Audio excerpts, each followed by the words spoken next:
Hey everyone, here is a little update on TouchDesigner's most recent experimental build, which has some amazing features. So if you scroll down to experimental at the bottom here, let's just look at 38.110. This came out in December.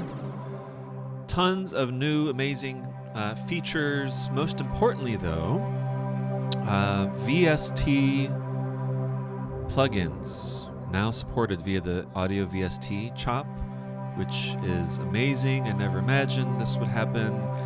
Just VST 3 right now, but all those VST plugins that we played around with Reaper especially, can now be loaded natively in TouchDesigner, and then all this other amazing stuff.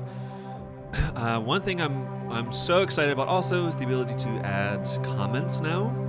I've always had trouble with this, like putting text stats all over the place to add notes to myself to sort of comment your work. So to do that, just right click on the background, add comments, and this is easy as that. So type whatever out, you can change the color, move it around.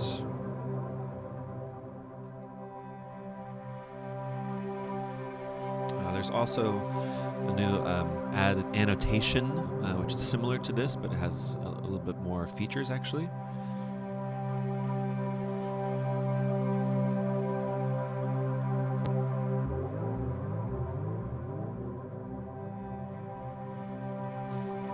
And then you can place it however you wish, but if you kind of surround operators and you click enclose operators, then if you drag the comment box, the operators move around with it, which is incredible. So I've already done this for these three down here. So especially for a large project, this is going to be super helpful, just labeling different parts. Also for collaborative work, this is going to be great. Here we see 3 audio VST chops. I've got 3 different plugins. This first one is actually creating the sound. This is the Labs plugin.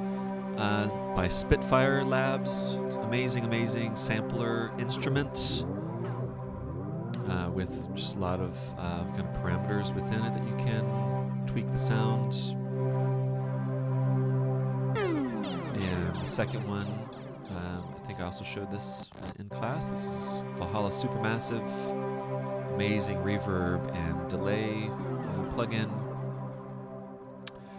And the third one is an EQ. We'll get to but if we look, so all those parameters that are in the plugin, if we look at learn parameters, regular parameters is checked.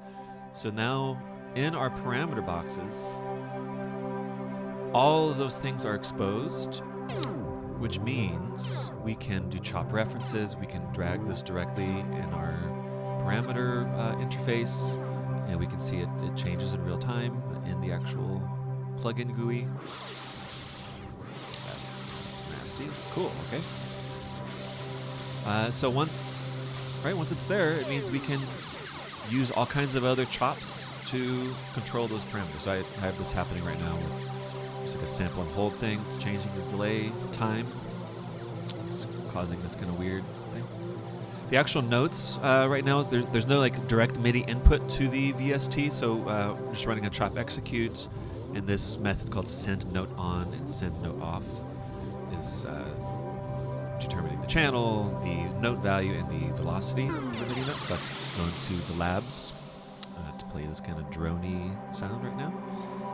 The third one is a really great EQ called TDR Nova. So before we just had there's like an audio filter chop. There was like a parametric EQ chop, which is not quite as easy to use. I think this is going to be a lot more helpful to EQ sounds in Touch. And again, so you can see, click the regular parameters, toggle, and you can expose all of the different parameters for the entire plugin. So, super exciting that we can now kind of run sound natively in TouchDesigner for all of our projects. Amazing.